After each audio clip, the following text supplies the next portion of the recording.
यस hello everybody guys यो हामी insurance act 2079 जुन यो नयाँ ऐन हो यो कम्प्लिटली यसको लागि पार्ट 1 हेर्नु होला मैले सर्ट टाइटल एन्ड कमेन्ट्समेन्ट भनेर यसमा बनाइसकेको छु र जुन इम्पोर्टेन्ट हामीलाई सेक्सन 2मा रहेका डेफिनेसनहरू पनि मैले यो भिडियोमा पार्ट 1मा डिस्कसन गरिसकेको छु र आज फन्डामेन्टल प्रिन्सिपलको बारेमा पनि अलिअलि 9वटा प्रिन्सिपलको बारेमा मैले अलिअलि डिस्कसन गरिसकेको छु। आज च्याप्टर 2 हामी पढ्न गइरहेका छौँ जुन इस्टाब्लिसमेन्ट अफ इन्सुरेन्स अथोरिटी यानि कि प्राधिकरणको स्थापनाको बारेमा हामी सेक्सन 3 पनि त्यहाँ डिस्कसन गरिसकेका छौँ part 1मा।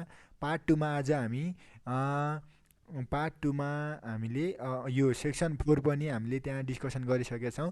Authority to be and autonomous and corporate body भनेको प्राधिकरण स्वशासित र सङ्गठित संस्था हो भनेर अटोनोमस र कर्पोरेट बडी भनेर हामीले यो डिस्कसन गरिसकेका छौँ भने आज हामी सेक्सन 5 डिस्कसन गर्न गइरहेका छौँ जुन सेक्सन 5 इन्सुरेन्स एक्ट 2049को function duties power of authority यानि कि प्राधिकरणको काम कर्तव्य र अधिकार जुन एकदमै इम्पोर्टेन्ट छ। मैले यहाँ अब डिस्कसन गर्न गएँ गाइस जसमा हामी हेरौँ function duties and powers of authority insurance अथोरिटीको चाहिँ फङ्सन ड्युटी पावर के रहेछ त भनेर यो पार्ट 2 भिडियोमा आज सेक्सन 5बाट हामी सुरु गरौँ। पहिलो फङ्सन के हो भने अहिले जहिले पनि जस्तै अब यो कुन हो जस्तै एनआरबीमा पढे जस्तै यो एउटा एडभाइजर बडी हो गभर्मेन्ट अफ नेपाल नेपाल सरकारलाई इन्सुरेन्स बिमा रिलेटेड विभिन्न नीति नियम जे कुराहरू पनि गर्नुपर्ने छ भने यो चाहिँ एउटा एडभाइजरको रूपमा रहन्छ।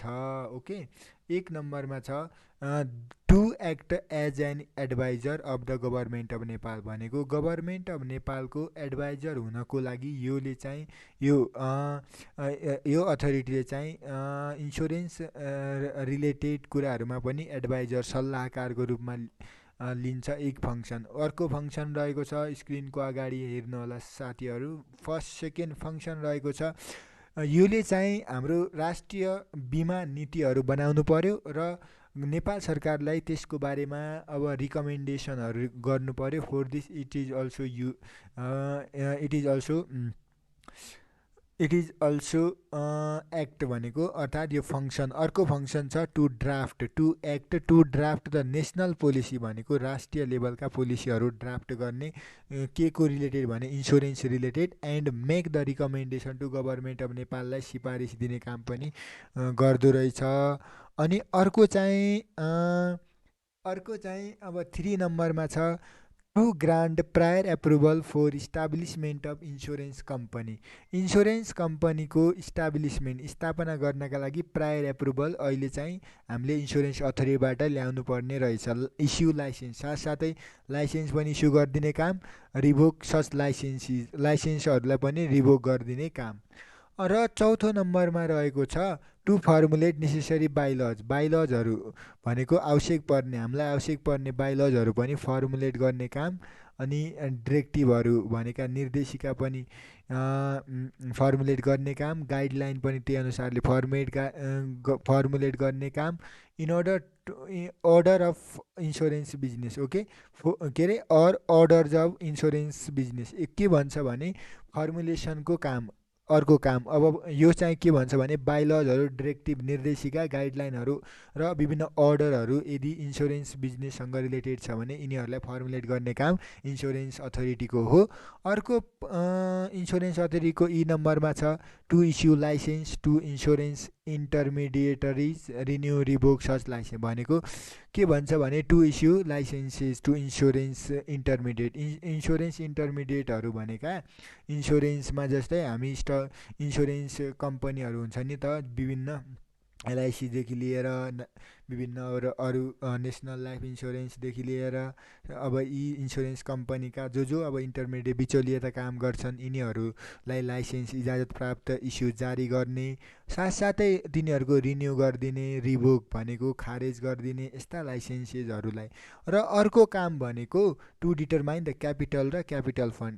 यो इन्सुरेन्स भनेको अब के भन्छ भने यो इन्सुरेन्स अथोरिटीको क्यापिटल कति हुनुपर्छ र अनि क्यापिटल फन्ड कति हुनुपर्छ यो डिटरमाइन गरिदिने काम पनि इन्स्योरेन्स अथोरिटीको रहेछ। Let me here discuss G number to prepare and implement necessary program. Prepare and implement necessary program to make the insurance business systematic, regular, competent र क्रेडिबल। ओके, यो भनेको के हो कि हामीले यसले प्रिपेयर र इम्प्लिमेन्ट के भने नेसेसरी प्रोग्रामहरू, हामीलाई आवश्यक पर्ने प्रोग्रामहरू जुन तपाईँहरूको इन्स्योरेन्स बिजनेसलाई सिस्टमेटिक एउटा प्रणालीगत रूपमा लग्नको लागि, यसलाई रेगुलर रूपमा गर्नको लागि, यसलाई कम्पिटेटिभ बनाउनु, प्रतिस्पर्धात्मक बनाउनको लागि र क्रेडिबल बनाउनको लागि पनि योले एकदमै महत्त्वपूर्ण भूमिका खेलेको छ। अर्को चाहिँ एच नम्बरमा छ टु कन्डक्ट, अर्थात् कज टु कन्डक्ट र cause to conduct the study, research, ट्रेनिङहरू अनि ओरिएन्टेसन अर्थात् आउटरिच प्रोग्रामहरू for the development and expansion of insurance business. Insurance बिजनेसको एक्सपान्सन गर्नको लागि, इन्स्योरेन्स बिजनेसको विकास गर्नको लागि, साथसाथै अब त्यो कन्डक्ट या कज टु कन्डक्ट गर्ने रिसर्च ट्रेनिङ गर्नको लागि पनि इन्स्योरेन्स अथोरिटीको काम रहेछ। लेट्स डिस्कस द नेक्स्ट भनेको आई नम्बरमा to provide decision on the, अब टु प्रिपेयर अर्थात् provide decision on the complaint file by insured against the insurance regarding the determination of insurance policy liability. यसले के काम गर्छ इन्स्योरेन्स अथोरिटीले भने to prepare provide decision on the complaint file, यदि file complain भयो भने त्यो रिगार्डिङ डिसिजन गर्ने काम गर्छ र इन्स्योर्ड अगेन्स्टमा चाहिँ जुन इन्स्योररले अब इन्स्योरेन्स लाइबिलिटी कति निस्काउनु पर्ने छ त्यसको बारेमा पनि। अनि त्यसै गरी आएपछि जे नम्बरमा छ to settle the dispute concerning various parties of insurance. विभिन्न पार्टिज अफ इन्स्योरेन्सको रिलेटेड डिस्प्युटहरू यदि वाद विवाद भयो भने त्यसलाई सेटल भनेको समाधान गर्ने काम पनि इन्स्योरेन्स अथोरिटीको छ। To take necessary action and minimization of risk in insurance. अब इन्स्योरेन्स बिजनेसमा चाहिँ रिस्क जोखिम कम गर्नको लागि अनि साथसाथै अब केही नेसेसरी एक्सनहरू लिनु पर्यो भने पनि इन्स्योरेन्स अथोरिटीले लिँदो रहेछ। अर्को to prepare and implement insurance promotion program for development of human resource and promotion of insurance education and development of insurance business. के गर्छ भने टु प्रिपेयर अर्थात् इम्प्लिमेन्ट इन्स्योरेन्स प्रमोसन प्रोग्रामहरू बनाउने काम के को लागि भने ह्युमन रिसोर्सको विकासका लागि, साथसाथै इन्स्योरेन्स एजुकेसन र इन्स्योरेन्स बिजनेसको विकास गर्नको लागि प्रमोसन गर्ने काम पनि नेक्स्ट।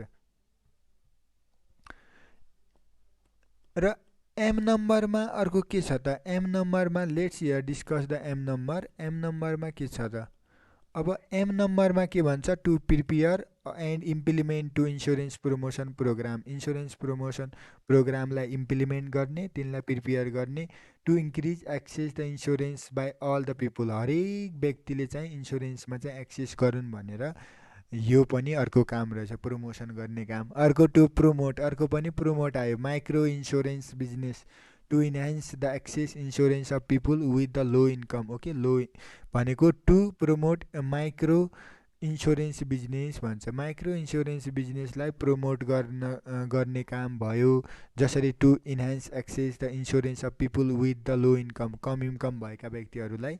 अर्को टु कोअपरेट, सहयोग गर्ने, कोअर्डिनेट गर्ने, एक्सचेन्ज इन्फर्मेसन अदर गभर्मेन्ट अर्थात् non government organisation. Okay, coordinate गर्ने, कोअपरेट गर्ने, सहयोग गर्ने, एक्सचेन्ज इन्फर्मेसनहरू एक्सचेन्ज गराउने अरू गभर्मेन्टल र नन गभर्मेन्टल अर्गनाइजेसन, अरू गभर्मेन्ट एन्ड नन एनजिओहरू for the regulation, inspection and supervision development of insurance business. Insurance बिजनेसको विकास गर्नका लागि, त्यसलाई सुपरभिजन गर्नका लागि, त्यसलाई इन्स्पेक्सन निरीक्षण गर्नका लागि, त्यसको नियन्त्रण भनेको रेगुलेसन गर्नका लागि जुन नन गभर्मेन्ट अर्गनाइजेसन र गभर्मेन्ट अर्गनाइजेसनहरूलाई पनि कोअर्डिनेट गरिदिने काम, एक्सचेन्ज इन्फर्मेसन कोअर्डिनेसन गर्ने काम पनि इन्स्योरेन्स अथोरिटीको छ। नेक्स्ट पी नम्बरमा छ to cooperate with foreign insurance regulatory agency, भनेको विदेशमा रहेका फरेन इन्स्योरेन्स रेगुलेटरी अथोरिटिजहरूसँग पनि कोअपरेट सहयोग गर्ने, इन्टरनेसनल अर्गनाइजेसन एन्ड अदर अर्गनाइजेसनहरू that conduct study research training the insurance भन्छ भने अर्को चाहिँ जी नम्बरमा छ to represent the government of Nepal भन्छ to represent the government of Nepal Nepal सरकारको प्रतिनिधिको रूपमा रिप्रेजेन्ट गर्ने अर्थात् अथोरिटीको रूपमा इन इन्टरनेसनल अन्तर्राष्ट्रिय लेभलमा पनि यसले त्यही अनुसारको अथोरिटीको रूपमा जाने एन्ड रिलेटिङ इन्स्योरेन्स रेगुलेसन कसरी बनाउने नियमावली इन्स्योरेन्स बिमाका to obtain membership of such organization ती अर्गनाइजेसनबाट कसरी मेम्बरसिप प्राप्ति गर्ने सदस्यता प्राप्ति गर्ने कुराहरू रह्यो to operate fund protect the policy holder interest okay फन्डहरू अपरेट गर्ने अनि पोलिसी होल्डरहरूको इन्ट्रेस्ट भनेको तिनीहरूको अब संरक्षण गर्ने carry out cost to carry out त्यसलाई अब लगाउने लागू हुने तर्फ to coordinate with the provinces regarding insurance सम्बन्धी अब कोअर्डिनेट गर्ने to carry out other necessary activities अरू नेसेसरी एक्टिभिटिजहरू पनि गर्ने त्यही अनुसार रिलेटिङ टु इन्स्योरेन्स र रेगुलेटरी एजेन्सी सम्बन्धी अब सेक्सन 6 छ इन्स्योरेन्सको फर्मेसन अफ बोर्ड समितिको गठन भन्छ बोर्ड इन्स्योरेन्स बोर्डको चाहिँ गठन कस्तो रहेछ लेट्स हियर सेक्सन 6मा पहिला सेक्सन 6 भन्दा पहिला हामी सेक्सन 5लाई एकचोटि सरसर्ती हेरौँ त गाइस सेक्सन 5मा यति धेरै फङ्सन छ कि अहिलेको इन्स्योरेन्स अथोरिटीको अब यो याद कसरी गर्ने भने जस्तै हामीले एडभाइजरको रूपमा एक एडभाइजरको अर्को राष्ट्रिय पोलिसीहरू ड्राफ्ट गर्ने काम अर्को इन्स्योरेन्स कम्पनीहरू जो अब इस्टाब्लिस गर्छन् भने यहाँबाट एप्रुभल जस्तै एनआरबीबाट एप्रुभल बाफिया ल्याउँदाखेरि जस्तै यसमा पनि अब लहरू बाइलहरू गाइडलाइनहरू अर्डर गराइदिने बाफिया तिनीहरू जस्तै छ कि यो खास यो एक्ट अहिलेको जस्तै लाइसेन्स इस्यु गर्ने अब एनआरबी जस्तै अब इन्टरमिडिएटहरूलाई रेभिन्यू दिने लाइसेन्स खारेज गरिदिने क्यापिटल बढाउने क्यापिटल घटाउनेको बारेमा अर्को के गर्ने भने अरू विभिन्न नेसेसरी चाहिएका प्रोग्रामहरू इम्प्लिमेन्ट बनाउने इन्स्योरेन्स बिजनेसलाई एउटा सिस्टमेटिक भनेको एउटा प्रणालीगत रेगुलेटर र कम्पिटेटिभ प्रतिस्पर्धात्मक र क्रेडिबल जवाबदेही हुन बनाउनको लागि यसले के कन्डक्ट गर्छ र कस टु कन्डक्ट गर्छ भने रिसर्च ट्रेनिङहरू पनि दिने ओरिएन्टेसन प्रोग्रामहरू दिने जुन इन्स्योरेन्स नेपालमा एकदमै ठुलो ग्रोथ होस् एक्सपान्सन होस् भन्ने फङ्सन रहेछ अर्को चाहिँ यसको के फङ्सन छ भने provide decision on complaint file and insure the against insurance regarding determination insurance liability अर्को to settle dispute concerning various parties of insurance विभिन्न इन्स्योरेन्स पार्टिजका अब डिस्प्युट सेटलमेन्ट गर्नु पर्यो त्यसै गरी टु टेक नेसेसरी एक्सनहरू मिनिमाइजेसन अफ रिस्क र इन्स्योरेन्स बिजनेस गर्नु पर्यो टु प्रिपेयर अर्थात् इम्प्लिमेन्ट इन्स्योरेन्स प्रमोसन प्रोग्रामहरू बनाउनको लागि त्यसलाई अब लागू गर्नको लागि इन्स्योरेन्स ह्युमन रिसोर्सको विकास गरेर साथसाथै इन्स्योरेन्स एजुकेसनलाई प्रमोट गर्ने त्यसको विकास गर्ने काम र अर्को to prepare implement insurance promotion प्रोग्रामहरू पनि त्यही अनुसारले बनाउने अर्को टु प्रमोट माइक्रो इन्स्योरेन्स बिजनेसहरू सानसानो माइक्रो इन्स्योरेन्स बिजनेसहरूलाई प्रमोट गर्ने त्यही अनुसारले एक्सेस गर्ने पिपुलहरू सामान्य कम लो भएकाहरूको लागि पनि काम गरिदिने काम रहेछ यो इन्स्योरेन्स एक्टको I hope you guys are understand it clearly let me here discuss the next O नम्बरमा टु कोअपरेट कोअर्डिनेट सहयोग गर्छ इन्फर्मेसन सूचनाहरू एक आपसमा एक्सचेन्ज गर्ने अरू गभर्मेन्ट नन गभर्मेन्ट अर्गनाइजेसनहरू जो रेगुलेसन इन्स्पेक्सन सुपरभिजन इन्स्योरेन्स बिजनेसको विकासका लागि